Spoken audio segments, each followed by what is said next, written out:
Hello hello, je suis super heureuse de vous retrouver aujourd'hui dans cette nouvelle vidéo. Aujourd'hui, je viens vous présenter mon bilan du mois de février. Donc, je vous avais dit au mois de janvier que j'allais refaire plus fréquemment des bilans du mois. Et voilà, j'avais envie de vous présenter donc mes 9 lectures du mois de février. Je vous avoue que le mois de février a été très positif. J'ai eu de très bonnes lectures, de super découvertes. J'ai participé au petit mois petite lecture et donc effectivement, c'est tous des livres plutôt courts que je viens vous présenter, mais avec beaucoup d'émotions à l'intérieur.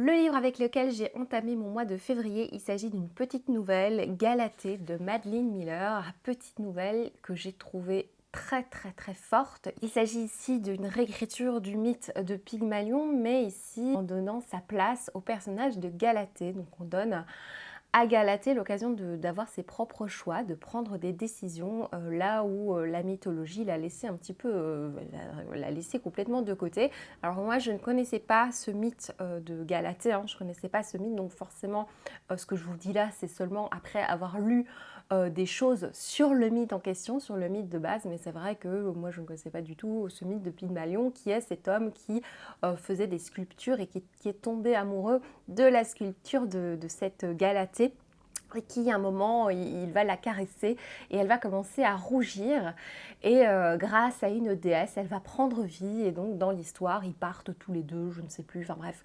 Ici nous avons le regard de Galatée qui n'a pas demandé grand chose, qui n'a pas demandé elle d'être réveillée et j'ai beaucoup aimé parce que sous très peu de pages on a une histoire très forte, on a une prise de position très forte je trouve de ce personnage qui va prendre sa décision à elle parce qu'elle n'a pas eu le choix dans cette histoire. J'ai fort apprécié. J'avais peur que le fait que je ne connaisse pas le mythe initial me pose problème et en fait pas du tout. Justement, à la fin, Madeline Miller vient nous dire ce qui se passe dans le vrai mythe. Et ce qui est intéressant, c'est de se dire que dans le mythe, la description de Pygmalion n'est pas fort différente du personnage qu'on trouve dans le récit de Galatée. C'est vraiment le personnage de Galatée qu'elle va étoffer, à qui elle va donner des émotions, une voix. J'ai fort apprécié, ça me donne très envie de continuer ma découverte de l'autrice. Et donc je suis très contente pour mon challenge La Nuit du hasard. Donc chaque mois je pioche un livre parmi les 12 que j'ai choisis au début de l'année. Je suis très contente d'avoir mis justement à Madeline Miller. Je ne sais pas encore quel mois je lirai Madeline Miller, mais ce sera cette année en tout cas. Donc oui, j'ai très hâte de lire un autre livre de l'autrice. Ce mois-ci, j'ai commencé ma découverte d'une autrice que j'avais fort envie de découvrir justement dans tout ce qui concerne la science-fiction et surtout la science-fiction spatiale. Parce que vous le savez, depuis ma découverte de Becky Chambers ces derniers mois, j'ai un amour foudroyant pour tout ce qui est science-fiction spatiale. J'aimais déjà la science-fiction, tout ce qui est dystopie, etc. Ça, c'est un truc que j'adorais, mais tout ce qui était spatial, j'étais un petit peu réfractaire. Et ma découverte peu à peu de ce genre littéraire m'ouvre plein de possibilités, c'est vraiment super chouette et donc j'ai décidé de commencer mon mois de février avec une lecture d'une autrice qui propose une saga avec des livres assez courts et je trouve ça plutôt chouette pour ne pas être trop envahie justement par un nouveau genre, de lire des choses très courtes et variées. J'aime bien lire des livres courts et surtout pour ce mois de février, je voulais lire des livres courts. Donc j'ai commencé, oh là là, tout ce blabla pour vous dire que j'ai lu le tome 1 de Journal d'un assassin de Martha West, Defiance System. Je me souviens que la youtubeuse Horizon Universe, je ne sais pas si c'est le nom de sa chaîne, mais il me semble que oui, il me semble qu'elle a adoré, elle a eu un coup de foudre pour le tome 2 de cette saga et c'est grâce à son avis, c'est grâce à sa chronique que j'ai eu envie de découvrir la saga parce qu'elle disait qu'il y avait en plus un ton humoristique anglais, typiquement anglais J'aime beaucoup la littérature anglaise et donc je me suis dit que c'était vraiment idéal. Alors dans ce livre, on va suivre un androïde. C'est un personnage extrêmement intéressant qui est embarqué dans une aventure dans l'espace avec des collègues humains. On va voir qu'il y a une sorte de complot dans cette histoire, donc le personnage va un peu enquêter. Bref, c'est une histoire, je ne vais pas trop vous en dire parce que c'est vraiment très très court, mais en tout cas, dans ce livre, on met en évidence cet androïde. On va voir tout ce qui passe par la tête de ce personnage. On le confronte à des humains qui se posent la question, est-ce qu'il a des émotions ou pas? Justement, toute cette question-là est très intéressante parce que les humains ne savent pas toujours comment réagir face à lui. Face à lui en fait. J'ai vraiment fort apprécié, surtout que c'était assez accessible parce qu'effectivement, moi ce qui me refroidissait un petit peu, ce qui me faisait un petit peu peur dans tout ce qui est science-fiction spatiale, c'est un jargon parfois très rébarbatif, un jargon très compliqué comme ce que je peux trouver notamment dans les Chroniques du Ratch pour lequel je suis en pause pour le moment parce que voilà, c'est pas le moment visiblement, mais j'aimerais bien continuer cette saga, mais voilà, je me retrouve dans cette saga-là des Chroniques du Ratch confrontée à ce jargon qui me refroidit, dans lequel je ne comprends rien. Et si je comprenais ce qui se passait, il y avait peut-être 2-3 mots que je ne comprenais pas, mais c'est comme ça qu'on apprend aussi. J'étais pas noyée par un jargon, c'était très accessible et en plus Martha Wells a eu la générosité de nous mettre des petites doses d'humour par-ci par-là. J'ai vraiment beaucoup apprécié. J'ai fort apprécié la fin qui ouvre à pas mal de possibilités, une fin que j'ai trouvée très très chouette, qui me donne envie de lire la suite, qui est justement ce fameux tome 2 qu'avait adoré cette youtubeuse. Donc voilà, je suis vraiment contente d'avoir découvert ce premier roman. Voilà. Je vous en ai parlé dans un vlog. J'ai lu The Little Books of the Little Brontes, qui est un livre jeunesse illustré par une illustratrice que j'adore. Il s'agit de Bryony May Smith, que vous aurez vu d'ailleurs dans ma pile à lire du printemps, puisqu'au printemps j'ai envie de lire un autre de cette autrice. Ici, on va suivre les sœurs Brontë avec le frère Branwell quand ils sont tout petits. Et on va voir des petits fragments de leur enfance, des fragments très mignons avec la création d'un mini-livre. C'est très très mignon, c'est forcément pas destiné à cette personne qui a 33 ans, mais moi j'ai surtout pris les dessins, c'est très très beau. Il y a un soupçon de nostalgie dans le livre, de mélancolie, parce que forcément les sœurs Brontë n'ont pas l'enfance la plus heureuse et on le ressent un petit peu, mais je trouve que ça ne noircit pas le livre. Il y a une certaine nostalgie qui s'en dégage, mais c'est très beau, c'est vraiment très très beau. Maintenant, effectivement, tu ne passes pas 1000 ans sur ce livre puisqu'il est très très court, il ne se passe pas 1001 choses, mais c'est très chouette. J'ai lu dans mon challenge Le premier jour de paix de Elisa Berham, aussi aux éditions La Talente. Vous l'aurez compris, j'ai vraiment... Si je devais faire un top 5 de mes maisons d'édition préférées, il y aurait les éditions La Talente, il y aurait les éditions Gallmeister, il y aurait les éditions Libretto inévitablement. Ici, je me suis lancée dans ce livre parce qu'on nous disait que c'était un petit peu un livre avec la même atmosphère que peut nous proposer Becky Chambers. Donc dans ce livre, on va suivre au début un personnage qui s'appelle Aureliano. Nous sommes en 2098 et on voit que le monde va très très mal. Et le personnage d'Aureliano, qu'est-ce qu'il fait lui? Il ramasse... des coquillages, il fait une espèce de temple pour cacher les morts sur la plage, enfin je sais plus exactement, bref, on le suit un petit peu ce personnage, et puis on suit d'autres personnages, et c'est là que je me suis dit, mais pourquoi est-ce qu'on a suivi cet Aureliano qui au final, en fait, oui, on le suit quelques pages, et après on le revoit vaguement, mais j'ai pas trop compris pourquoi on nous présentait ce personnage. C'était peut-être effectivement pour nous montrer la situation initiale qui est une situation de détresse sans venin dans le monde, et on va suivre différents personnages qui sont des émissaires pour la paix, donc des personnages qui vont œuvrer pour la paix dans le monde. On va voir à travers leurs yeux comment le monde a évolué, comment on a un petit peu enlevé toute notion de territoire, de pays, donc on ne parle plus d'un personnage qui vient d'un tel pays, maintenant les territoires sont beaucoup plus étendus. On va suivre beaucoup de réflexions en fait de ces personnages par rapport à la paix, par rapport à ce qu'ils comptent faire, beaucoup de réflexions assez philosophiques, vraiment intéressantes, et puis on va avoir un dialogue entre un personnage qui œuvre pour la paix et un autre personnage énigmatique que je vous laisse vraiment découvrir parce que c'est dans la deuxième partie de ce livre qu'il y a une espèce de surprise, une révélation. Je pense qu'il pourrait en décevoir beaucoup et qui moi m'a beaucoup plu parce que je l'ai trouvé en même temps un petit peu drôle.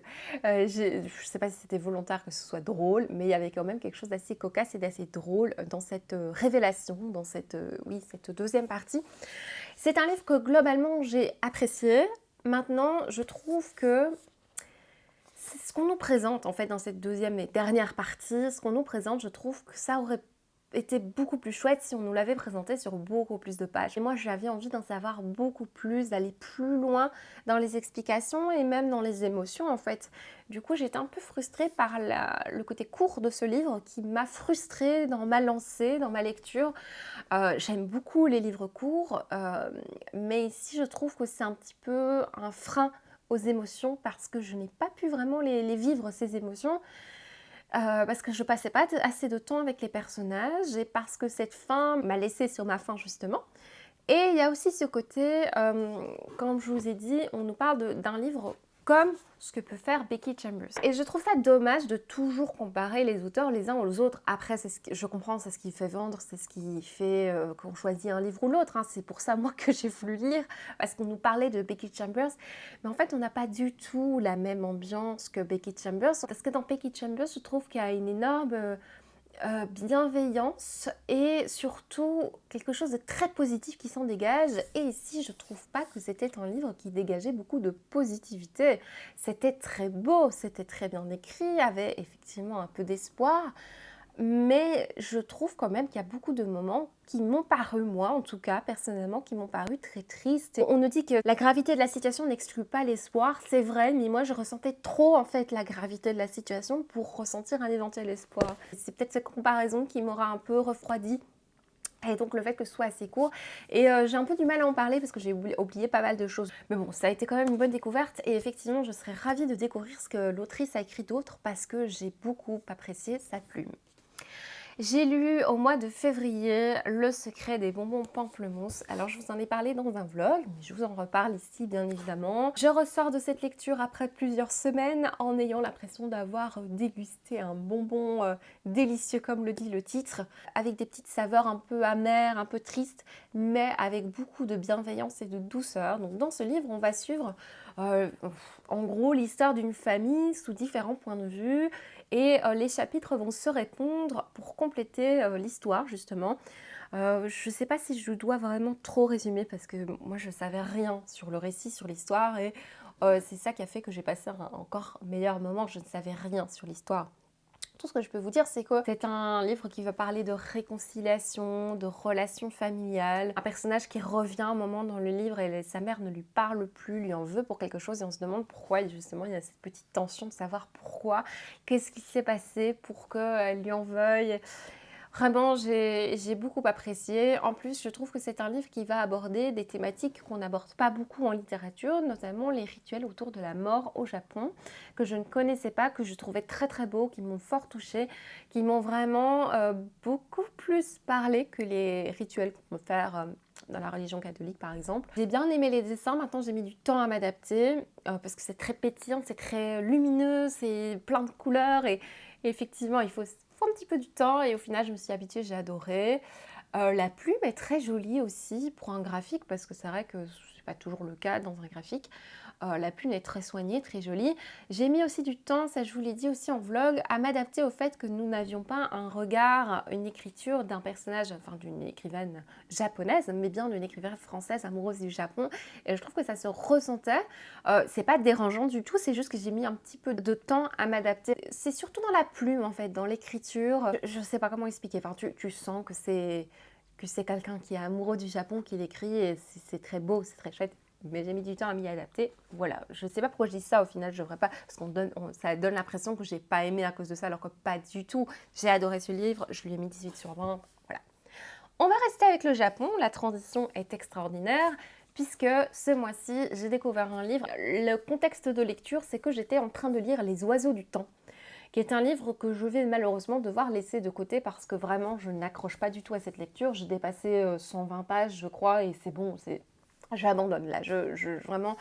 Les Oiseaux du Temps, c'est un livre qui m'a rendue très très très perplexe et donc qui ne fait pas partie des livres que j'ai lus en février, mais Je lisais ce livre, j'étais pas bien dans cette lecture parce que je ne comprenais rien et j'avais envie de quelque chose de plus simple. Et je suis tombée dans une librairie sur ce livre qui m'a appelée, qui m'a envoyé plein d'ondes, achète-moi, achète-moi. Et donc j'ai acheté ce livre, je l'ai commencé immédiatement en même temps que l'autre, et petit à petit, c'est lui qui a pris le dessus et l'autre laisse tomber quoi.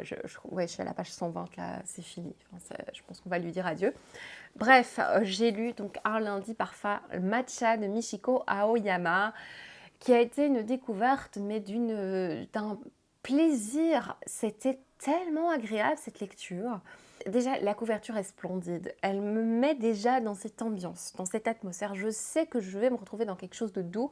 Et dès que je commence le livre, je me retrouve dans quelque chose de doux. Avec ce premier chapitre, au mois de janvier, un personnage qui se promène dans la rue et qui a envie d'aller boire un thé. Et puis qui se rend compte que son endroit préféré est fermé. Et puis elle se rapproche et elle voit que cet endroit, donc le café matcha, je ne sais plus comment ça s'appelle, le café Marble, est quand même ouvert parce qu'elle voit des gens à l'intérieur. Elle rentre à l'intérieur et elle est accueillie par un gars un peu renfrogné. Et elle va commander, en fait, elle se rend compte que sur la carte, il n'y a que deux possibilités. Elle va commander un thé matcha, elle va le recevoir et bon, c'est un petit chapitre assez court, donc je ne vais pas non plus tout raconter, mais en gros, on voit le bonheur. Bon, d'abord, c'est un peu amer, mais après, le bonheur de cette dégustation de matcha, bien épais, bien moelleux. Il n'y a pas que de la bouffe dans ce livre, bien sûr, il y a beaucoup d'émotions. Et dans chaque chapitre, donc on suit tous les mois de l'année, donc chaque chapitre, on suit un personnage différent, avec un fragment de vie, un fragment d'histoire. On a le début de l'histoire, on a une problématique, X ou Y, et à la fin, cette problématique est réglée d'une manière ou d'une autre, réglée avec des petits messages, des bons sentiments. C'est très très beau. C'est pas gnangnan comme certains livres que j'ai pu lire, plein de bons sentiments, mais tu sens que c'est mielleux, c'est tout ça. Ici, c'est bien, il y a des bons sentiments, mais c'est agréable, c'est fait avec douceur, avec délicatesse. Chaque personnage est touchant d'une manière ou d'une autre. Ce que j'aimais, c'est effectivement ce fil conducteur de suivre chaque mois de l'année. Donc tu vois aussi l'évolution des saisons, il y a ce côté très agréable, très poétique aussi, parce qu'on voit les feuilles des arbres changer, on voit les fleurs, l'apparition des fleurs de cerisier. Et tous ces personnages, ce fil conducteur qui est le Café Marble, donc tous ces personnages ont d'une manière ou d'une autre un lien avec le Café Marble, avec son patron, ou avec le gars qui y travaille. Bref, il y a un lien avec ce premier chapitre et à chaque fois le lien va se continuer. Ah, j'ai beaucoup aimé, j'ai passé un très très bon moment. C'est vraiment un livre qui est une rencontre. Je trouve ça important de lire les livres à un moment où on est le plus réceptif. Et celui-ci, je suis extrêmement réceptive. Je pense à ça parce que je suis en train de lire un livre que j'ai très très très envie de lire depuis longtemps. Il s'agit de Petit d'Édouard Carré, ça n'a rien à voir, mais cette réceptivité est tellement importante parce que Édouard Carré, j'ai eu envie de le lire pendant des mois et des mois depuis que je l'ai acheté. Et là, je me suis dit, c'est le moment. Et en fait, je le lis juste après avoir été embarquée dans une saga pendant 2 semaines intenses dans cette saga. Et du coup, c'est très dur pour moi de me lancer dans de ce petit parce que je suis encore dans mes souvenirs. Et donc, je pense que je devrais peut-être lire un livre oui, pivot qui va passer de l'un à l'autre pour pleinement apprécier justement, pour le lire au meilleur moment et pour être le plus réceptive à Petite parce que je me rends compte que Petite c'est bien, mais mon cerveau n'est pas encore prêt à savourer Petite. Donc je crois que je passe du coq à l'âne, mais c'est pour vous dire que c'est tellement important pour moi d'être réceptive à des lectures. Donc lisez-le si vous n'allez pas bien, si vous avez besoin de douceur, ou si justement vous allez bien, enfin peu importe, mais c'est un livre vraiment qui apporte douceur et réconfort et je vous le conseille 1000 fois. Après avoir savouré cette lecture, je vous avoue que j'avais envie de douceur, j'avais envie de continuer à vivre cette douceur et donc je me suis procuré le tome 1 qui est un jeudi parfum, un jeudi saveur matcha qui est donc sorti avant. C'est un livre que j'ai également apprécié, qui rejoint très fort l'autre. Il est sorti avant et moi ça m'a pas dérangé du tout de le lire après. Il y a effectivement des petits rappels de personnages qu'on a peut-être déjà rencontrés, mais c'est minime, enfin c'est vraiment pas très grave de le lire dans l'autre sens, c'est pas du tout un problème. Surtout que moi j'oublie très facilement les prénoms, donc je savais même plus, enfin vous voyez, donc c'est pas très grave si vous lisez dans l'autre sens ou si vous lisez d'abord l'autre. Bien sûr, lisez peut-être d'abord celui-là parce que c'est ce qu'à mon avis a voulu l'autrice initialement, mais voilà. Alors ici, j'ai beaucoup apprécié. Maintenant, j'ai peut-être un chouïa moins apprécié. Pourquoi? Il y avait plus ce côté découverte. Je savais un peu dans quoi j'allais, je savais quel type de livre. Et donc je pense que c'est le côté découverte peut-être aussi qui a fait que j'ai autant aimé le premier, enfin le deuxième, enfin, vous avez compris. Ici, la narration n'est pas structurée en mois, donc je ne suis pas tout un calendrier, toute une année. Ici, les titres sont des couleurs et j'ai fort apprécié d'essayer de comprendre pourquoi est-ce que ce chapitre-là avait ce titre-là. Voilà. Par exemple, tu as une rencontre fortuite, tu rencontres un personnage donc, dans le chapitre 5 et la couleur c'est le rouge et c'est toujours, tu découvres en fait avec plaisir pourquoi est-ce que l'autrice a décidé d'appeler ça rouge parce qu'à un moment il y a quelque chose de rouge. Voilà. Donc voilà, ça c'est pour un jeudi saveur chocolat, je ne vais pas en dire beaucoup plus hein, puisque ça rejoint forcément ce que j'ai dit dans le tome 1, dans le tome 2, mais que j'ai lu avant, bref. Et ensuite, on arrive à la fin de cette vidéo avec ma découverte fulgurante, extraordinaire de cette saga, qui est dans ma pile à lire depuis très très longtemps. Pour vous dire, je fais souvent des c'est lundi, mon copain choisit ma lecture. C'est quelque chose que je fais très souvent parce que le lundi, j'ai en gros 6 heures de route, 3 heures aller, 3 heures retour. Et donc, je sais que je vais avoir le temps de lire. Et donc, en général, le matin, je choisis 10 livres que j'ai très envie de lire sur le moment. Donc, je pourrais lire n'importe lesquels. Mais j'aime bien le côté surprise. Mon copain choisit un des livres et donc il le met dans mon sac. Je vous en ai déjà 1000 fois parlé, mais bon, voilà, c'est pour ceux qui viennent d'arriver. Et ça fait longtemps, ça fait peut-être 2 ans que de temps en temps, je mets ce livre-là de cette saga et il ne le choisit jamais. Et je crois qu'il en a eu marre lundi passé, enfin ou lundi d'avant, je ne sais plus, de me voir choisir ce livre. Et du coup, il l'a choisi. Et j'étais embarquée, vous n'imaginez pas, pendant 2 semaines dans cette saga parce que je ne pouvais plus m'en extirper. Alors dans le bilan du mois de février, je vais vous parler des 2 premiers tomes, mais pour mon 7 jours 7 livres, alors que j'avais commencé la saga, je me suis dit que ça allait être peut-être frustrant pour vous que je vous parle du tome 1, 2, 3, 4 je pense. Je crois que j'étais arrivée jusqu'au 4 pour le 7 jours 7 livres. Et je m'étais dit, bah en fait, je vais continuer le vlog pour vous parler vraiment de toute la saga. Parce que je trouve ça hyper frustrant de m'arrêter au tome 4. Paf, le vlog est fini alors que je savais pertinemment que j'allais lire le 5 et 6. Donc de quelle saga je parle? Je parle de la saga Blackwater. Donc là, je vous montre 1 et 2. Alors, dans la saga Blackwater, on réunit en fait vraiment 2 genres littéraires que j'adore. Et je crois que c'est vraiment ça qui a fait que j'ai été aussi réceptive à cette lecture. On réunit le genre saga familiale parce qu'on va suivre toute une famille sur plusieurs générations, les choix que vont prendre chacun des personnages, les conséquences de ces choix sur les générations, enfin bref, voilà, toute l'évolution de cette famille et on a le côté horrifique. Alors sachez quand même que le côté horrifique est très léger, mais quand il apparaît, il est fameux par moments. Hein. On a des scènes assez trash. Je vais essayer de vous parler que des 2 premiers tomes, mais ça va être bien sûr assez compliqué puisque j'ai lu toute la saga hein, depuis. Mais donc dans ce livre, on va suivre une petite ville, la ville de Perdido, dans laquelle vivent des personnages. On est dans les années début du XXe siècle et au début du livre, on sait qu'il y a eu une énorme inondation, la crue. Hein. Et dans cette inondation, il y a eu énormément de dégâts. On va principalement suivre la famille Kasky, qui est une famille donc riche, voilà, pleine de privilèges, qui vit dans une grande maison et on va voir les conséquences donc, de cette crue. Et au début du livre, on suit 2 personnages. On suit Oscar, qui est le monsieur de la famille, qui est enfin bref, qui est un monsieur de la famille Kasky, et son serviteur Bray. Et ils sont tous les 2 sur un canot pour faire le tour de la ville. Ils vont voir du mouvement dans l'hôtel de la ville. Donc forcément, la ville est inondée, hein, donc l'eau est montée très très haut. Et donc, à un moment, par la fenêtre de l'hôtel, il voit du mouvement et à l'intérieur, il y a une jeune femme qui est allongée sur un lit d'un hôtel. Mais ça fait vraiment 4 jours que cette crue a eu lieu. Alors le personnage Bray, le serviteur, ne veut absolument pas qu'on qu'on sauve cette personne, mais Oscar, lui, va proposer à la jeune femme de venir.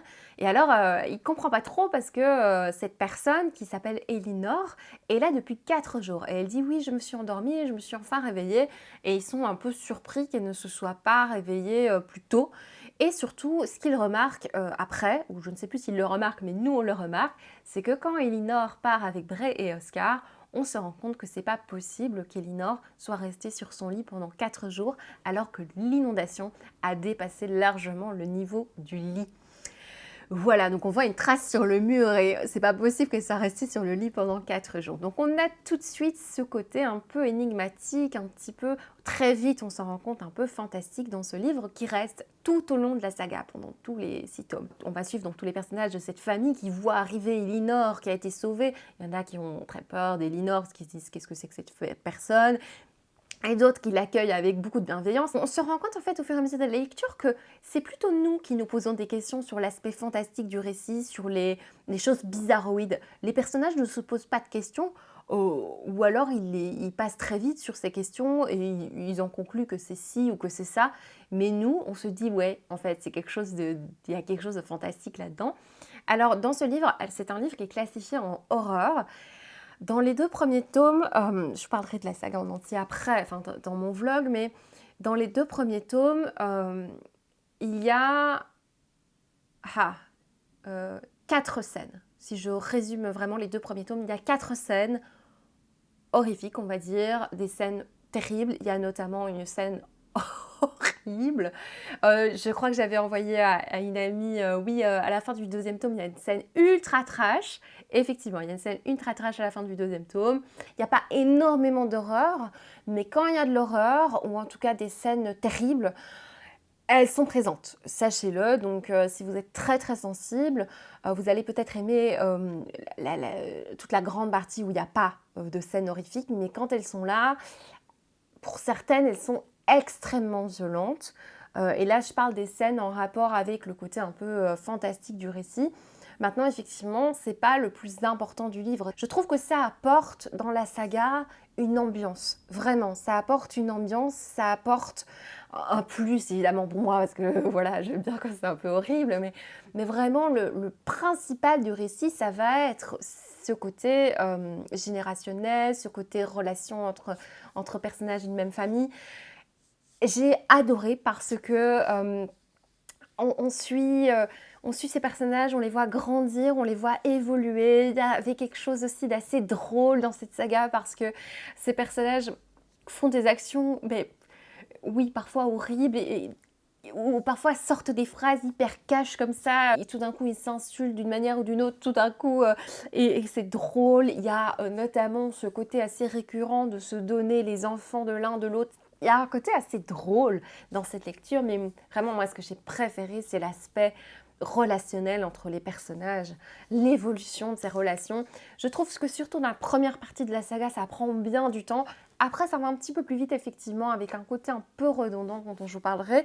Mais vraiment, dans cette première partie, j'étais accro justement à comment vont évoluer ces personnages. Il y a un personnage notamment dans l'histoire qui est un peu fondateur de cette famille, qui est le personnage, je pense, le plus âgé, c'est Mary Love, c'est la maman d'Oscar.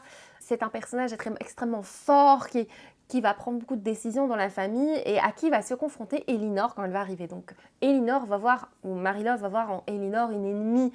Elles vont sans arrêt combattre parce qu'évidemment Elinor va arriver dans cette famille, je vous laisse découvrir comment, mais c'est assez évident, elle va s'agripper à cette famille et cette famille va devenir la sienne. Je vous laisse découvrir comment, bien évidemment. Et donc, le personnage de Mary-Love, c'est vraiment la plus grande ennemie d'Elinor et toutes les deux vont s'affronter parce que Mary-Love a ses propres idées et elle décide, c'est elle qui prend des grandes décisions et donc dès que quelqu'un la confronte, en général, elle bouffe l'autre personne, sauf que c'est impossible de bouffer Elinor parce qu'elle a ce caractère, cette force de caractère et cette force d'ailleurs tout court. J'ai adoré justement ces confrontations, beaucoup de manipulation dans ce livre, dont les personnages quand manipulent l'autre. Et évidemment, ce qui est très fort dans cette lecture, c'est que ce sont les femmes qui dirigent. Les hommes, sont des mollassons, clairement, du début à la fin. Enfin, vraiment, ils n'ont pas de pouvoir de décision. C'est vraiment les femmes qui dirigent à chaque instant. C'est passionnant, c'est... Il y a quelque chose de très envoûtant, je trouve. Et effectivement, si vous n'aimez pas les sagas familiales, si vous n'aimez pas qu'on passe quand même du temps sur les sentiments de l'un de l'autre, je pense que ça peut un peu vous... pas trop vous plaire, mais moi j'ai adoré. Surtout que je trouvais le livre quand même plutôt moderne sur certains aspects. Alors oui, ça se passe dans les années 20, c'est un livre qui est sorti dans les années 80, il me semble. Et pourtant, moi j'ai senti une énorme modernité dans ce livre. Je trouve la manière dont il parle, notamment, je ne sais plus si c'est dans tome 1 et 2, mais bon, bref, on a un moment une relation entre deux jeunes femmes qui vont tomber amoureuses et c'est écrit de manière très naturelle en fait. Et ce que j'ai adoré, on se pose pas trop de questions sur cette relation entre ces deux jeunes femmes et j'ai adoré ce fait-là, que ce soit, oui, c'est normal, elles s'aiment et c'est bon, elles sont ensemble quoi. D'ailleurs, je pense que l'auteur était homosexuel et je pense qu'il a voulu mettre un petit peu dans son livre ce côté, oui, en fait, laisser les gens vivre, merde. Je pourrais en parler pendant des heures parce que j'ai adoré. Alors, vite fait, moi j'ai lu tout, hein, du coup j'en parlerai dans le vlog qui sortira je sais pas quand exactement. En gros, moi j'ai tout enchaîné parce que je suis une starbée et que moi quand je suis dans un univers que je suis bien, je peux pas en sortir, j'y arrive pas. Mais je vous conseillerais peut-être pas de faire comme ce que j'ai fait parce qu'effectivement, d'enquiller les 6 tomes l'un à la suite de l'autre en mode affamé, en mode zombie qui a envie de manger de la chair humaine, c'est peut-être pas une bonne idée parce qu'effectivement, il y a une certaine redondance dans le livre, des actions qui se répètent et on se rend compte dans les autres tomes, ça va un peu plus vite. On passe moins de temps justement sur les sentiments des personnages. Les personnages initiaux qu'il y a vraiment dans les tomes 1 et 2 sont les personnages, je trouve, les plus fouillés, les mieux présentés. Et effectivement, par la suite, c'est tout aussi bon, hein, surtout le côté horrifique qui revient, mais c'est vrai que d'enchaîner les 6 peut peut-être vous ennuyer. Attendez peut-être, je sais pas. En fait, qu'est-ce que je ferais qu'est-ce que je vous conseillerais de lire peut-être 1 et 2, puis de faire une petite pause, puis 3 et 4, et puis faire une petite pause, puis 5 et 6. Mais en même temps, c'est difficile après le tome 4 de ne pas lire le tome 5. Voilà. Et c'est vrai que lire 2 tomes d'affilée, c'est pas mal. Maintenant, peut-être faire une petite pause entre lire les 6 d'affilée comme moi, c'est peut-être pas une bonne idée. Voilà. Et du coup, je vais reprendre mon carnet de lecture, celui de Sève, et je vais un peu regarder qu'est-ce que j'ai mis comme top 3, parce que j'aime bien par mois faire un top 3. D'ailleurs, je pense pas que je vous l'ai présenté en janvier. Mon top 3 de janvier, c'était quoi? J'avais mis en 3e Jandou et la disquette molle, en 2e The Side Ghost Club et en 1er Sur les ossements des morts. Et donc pour le mois de février, ma 3e lecture préférée, j'ai pas mélangé les graphiques avec les romans parce que voilà. 3e lecture préférée, j'ai mis que c'était Galatée. Ma 2e, j'ai fait ça. Ah ouais. J'ai mis que c'était Blackwater 1 et 2 et ma première lecture préférée du mois, c'était donc Un lundi parfum matcha. Voilà, écoutez, autant vous dire que moi, je suis en manque de Michael McDowell, c'est bizarre ce que je dis, mais voilà. Je suis un petit peu en manque parce que là, effectivement, je savais que ça allait être comme ça. J'ai lu les 6 tomes, je suis là. Que vais-je faire de ma vie? Je n'ai plus ces personnages, je n'ai plus cette histoire, en plus cette plume tellement agréable. Et donc, je suis en manque. Et donc, là, j'ai voulu commencer Petite, qui est ma lecture pour la nuit du hasard. Et je suis un peu... Je n'arrive pas à assimiler la plume, qui est pourtant, je pense, bonne, mais qui me semble trop différente de... Enfin, voilà, j'étais là, mais non, je veux encore Michael. Rendez-moi Michael. Donc je crois que je vais effectivement devoir choisir une lecture pivot entre les deux, quelque chose d'assez court. Parce qu'il y a un petit côté un peu historique en fait dans cette saga, même si bien sûr c'est des trucs inventés, mais on a quand même le côté, on suit depuis les années 20 jusqu'aux années, je crois, 60 cette famille. Donc on a quand même le côté un peu historique. Et donc Petite est aussi historique et donc... je sais pas trop. Et qu'est-ce que j'allais vous dire pour la nuit du hasard? Au mois de février, j'avais donc pioché Petite, que j'essaye de lire là maintenant. Et pour le mois de mars, j'ai pioché, je crois que c'est le chiffre, le nombre 12 qui est sorti. Et le livre qui avait le nombre 12, c'était Adrienne Musura de Julien Green. Et je suis trop contente et en même temps, oui, il fallait que je continue ce livre que j'avais déjà commencé. Donc voilà, il s'agira ici de reprendre une lecture... que j'avais déjà commencé, qui me plaisait bien. Donc voilà, ça c'est pour la nuit du hasard. Et donc là, c'est tout ce que je voulais vous dire. N'hésitez pas à aller regarder ma pile à lire du printemps qui est sortie là récemment. Je vous remercie d'avoir regardé cette vidéo. N'hésitez pas à me dire, vous, vos meilleures lectures du mois de février. Et je vous fais de gros bisous. Je vous dis à bientôt. Ciao!